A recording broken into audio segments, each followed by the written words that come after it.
Vince Staples dropped Crybaby this week, and this is one of those releases that is going to deserve a closer look for sure. This is an important album. I feel the Long Beach rapper is fully independent now, working alongside Loma Vista Recordings, and the rollout reflects this DIY sort of setup from top to bottom. Vince was out there selling tickets himself on what El Rey Theater, opening rehearsals to fans at the Smell, pulling the undefeated La Brea with custom Crybaby Chuck Taylors, pulling up there with these custom Chuck Taylors, and even live streaming the sold out release for free, right? Talk about like direct to consumer, artist to fan connection. I've seen several artists do stuff like this recently. Love to see it. Love the connection with the day ones. You know what I mean? The J Cole did it. You know what I mean? He did the dollar and the tour thing he always does, and of course with the release of the fall off, riding around in the Honda Civic. Cardi B was doing the same thing. She was selling, she was in flip flops selling CDs on the Metro, right on the Metro. Talk about I'm a single mother trying to support my kids. It was hilarious, but like, yeah, there's a lot of these direct actions to connect artists to fans back to the start of this joint. You know, back to where they roots in the game. His last couple of projects, Ramona Park and Dark Times, felt deeply personal. Um, this project, however, is him expanding his aperture, right? Because this project is a commentary on the landscape of America and what it means to be black in America in such a time as this. Uh, Talking about social unrest, the cycle that we keep watching repeat themselves over and over. You know, police shootings, the lead single "Blackberry Marmalade," White Flag, and Cotton all arrive with first person perspective visuals. So check those out. Um, the freaking what is it? Blackberry Marmalade is a freaking mass shooting at a diner. The biggest surprise on Crybaby so far is these live guitars, live drums, live bass. Vince is largely building a career here on sparse control production, so it's kind of a little bit of a surprise to see like a full band kind of driven environment that he's creating on here. But it sounds perfectly right for the message that he's carrying and how he's delivering it. It doesn't sound forced at all. The music isn't polished or overly refined. It's rough around the edges, intentionally uncomfortable in times, and perfectly matches the subject matter. It's freaking punk rock. It's really punk rock music. It's giving Green Day, really. Blackberry Marmalade is built around this like heavy guitar that riffs and pushes Vince's vocals into new territory without losing the trademark conversational style. The mass shooter, like I said, in the diner, and from the top to bottom, you have this visual that you see this. It's like um, I don't know exactly what it reminds me of, but I'm think on it. But White Flag is tense. It's patient.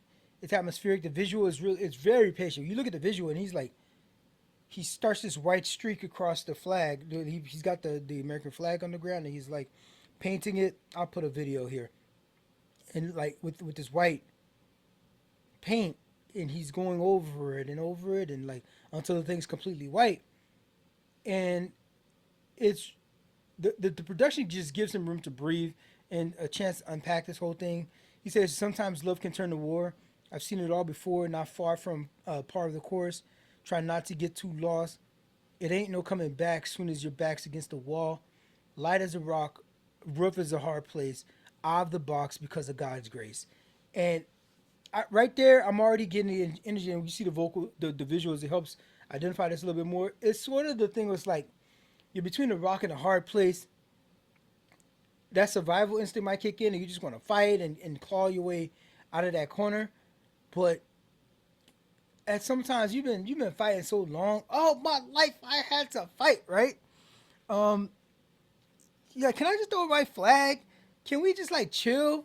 Can we just like chill? Like, I don't want to fight no more. Right? That's what he said. I don't want to fight no more. Right? Hard to mourn from the casket. Uh, I'll say this also with that last line, out of the box because of God's grace. There's a saying that we say, but for the grace of God go I. I'm not a religious person myself, but I know there was a lot of opportunities, a lot of chances, a lot of close calls in my past, and like, yeah, I've done a lot of things to set my life up to where I can kind of do stuff like this and have this sort of existence and be in a better place than where I grew up. But man, it was touch and go. It was touch and go for a couple times there. It was touch and go, and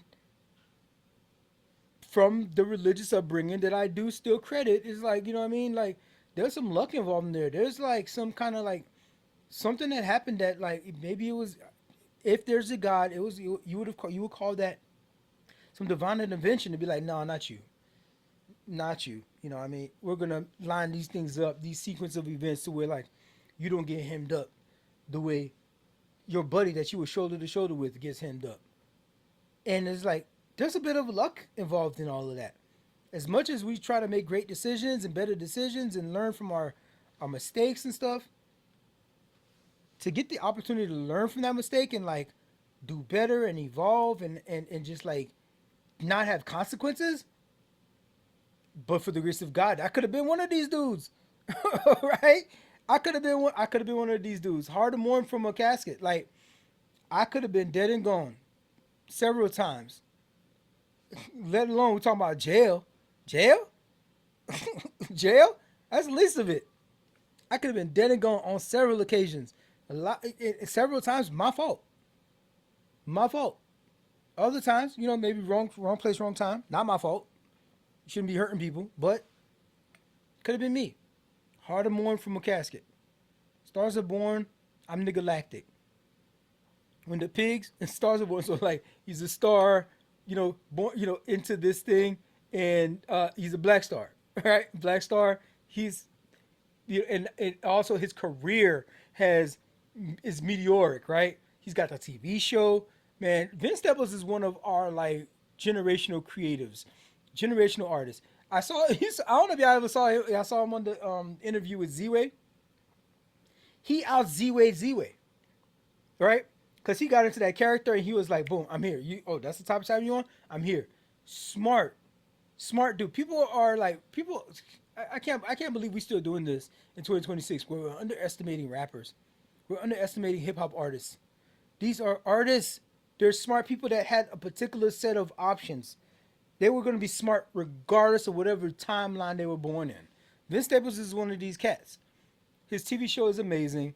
His interviews are great and thoughtful. He is a thoughtful human being. He is, I don't know if he's like super well read or a little bit. I need to find out a little bit more about his background and how he like curates his intellect and how he has evolved into the person he is today.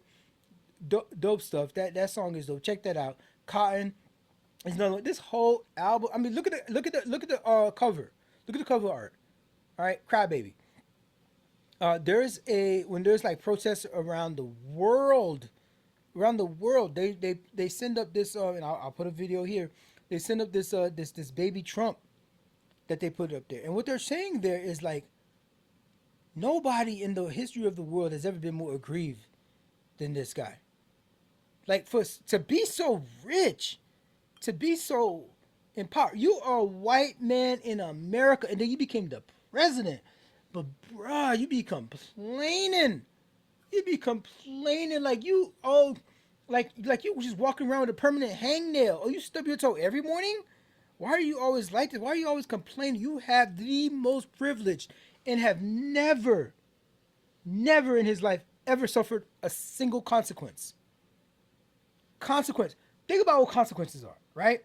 Consequences are a loss of something, right? a loss of something that like made you worse off than where you were. If if he loses $10 million, is he worse off than where he was? No. That 10 million was never realized. That 10 million wasn't paying a bill. That 10 million was in some investment account somewhere, and it's going to be increased again tomorrow.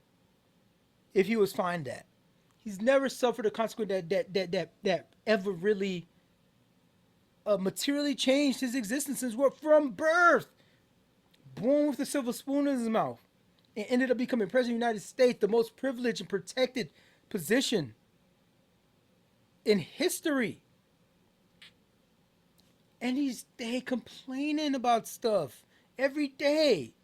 Who cares somebody talking shit about you on Twitter? Bro, you're a billionaire now. Probably wasn't before, but you are now. Like, what do you care somebody's saying something about on some interview? Bruh, and this is the state of America right now. And you're complaining, you're crying? Have you tried being black? Have you ever tried being black? The exonerated five who you still wanted killed and executed after they were exonerated? If anybody needs to shed a tear for the condition of a people, try being black in America. This is an important album. This album captures from top to bottom. Maybe you can call it a concept album, but it is a focused project talking about one thing. Look at these song titles here. All right. Go Go Gorilla. Gorilla is doing a lot of heavy lifting there. Listen to the lyrics. White Flag. The Running Man. TV Guide. Sometimes is the TV watching me? We're getting beamed in all of this noise. Social media, the black screen. Shout out to the TV show Black Screen. Talks about stuff like this. And the images that we get shape our reality. Change the channel. Turn off the TV. To the point where the TV is watching you. Like we are in a space of just like ostriches sticking our heads in the sand. Do they actually do that? I don't even know if they actually do that. But I saw a movie recently, and they did that in the movie. The Goat, the animated movie, Goat, and the Austrians was doing that. And it's always been a trope. I don't even know if they do that. Only in America. It's his version of This Is America. It's his version of This Is America. Only in America can you could become freaking Kobe Bryant, but at the same time, get shot up in a school, in an elementary school, as a 6-year-old, and a bunch of and then like none of the laws change. None of the laws change. Only in America that these problems happen. There's mental health problems all over America, but we have mass shootings. That's here. Those music videos I was talking about that he put out, like freaking Blackberry Marmalade. Only in America. This stuff happens. Thoughts and prayers, right? Thoughts and prayers, and all that. This project is not necessarily a protest album, but it'll be dope to kind of be in a protest or a march, and somebody's blasting Crybaby, Vince Staples' Crybaby, out their boombox. Got that bit on their shoulder. And walking is like, yeah, this feels real. This feels like it fits the moment. You're shoulder to shoulder, standing with these strangers, these comrades of yours now. Your voices are rising. You got these cardboard signs lifted above the crowd. The air is thick with urgency and frustration, and but still some stubborn hope. It's the soundtrack that. Okay, if you're not going to go to a protest, go to a museum. You're in a museum, specifically, you know what's coming up? July 4th is coming up. I recommend you watch July 4th is coming up, and we got next month, right? Go watch James Earl Jones' reading of is it Frederick Douglass's words? What to the Negro is Independence Day? Or what is to the 4th of July? Because niggas were still slaves. We were still slaves after 1776, right? And so listen to this project, throw your headphones on and go to a Black History Museum. Read the exhibits, read the placards. Something about this music lands the when you're like taking in the reality of the true history of America. Mind you, they shutting down these museums all over the place because no more DEI and all this kind of stuff, and they're trying to whitewash American history, which is another thing about that song White Flag, whitewashing American history. Um, there's something that hits different when you're like listening to this project and like maybe you're in that space where you're like taking in history, but like also living in the present. It makes it that much more stark of an experience. I think it would. Um, the writing feels maybe even sharpens in that sort of environment. It's a good time that you can stop and think about all the things that have changed in America, but also how a lot of the shit stayed the same. Crybaby is Vince Staple expanding his perspective. He's expanding his perspective while he's fully ascending into his independence. So this is another shout out to he's got the flag draped all over this thing. Independence Day is coming up. He's exerting his own independence.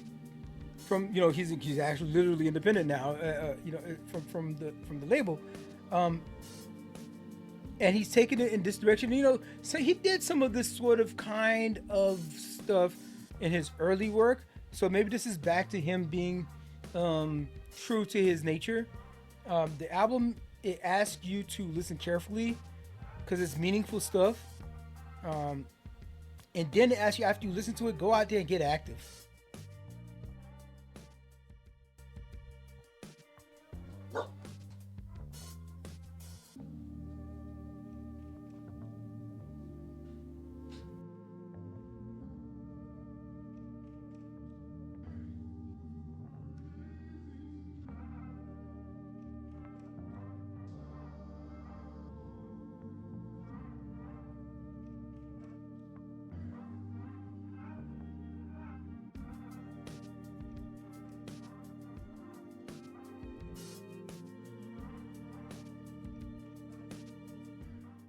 It's Challenge Day.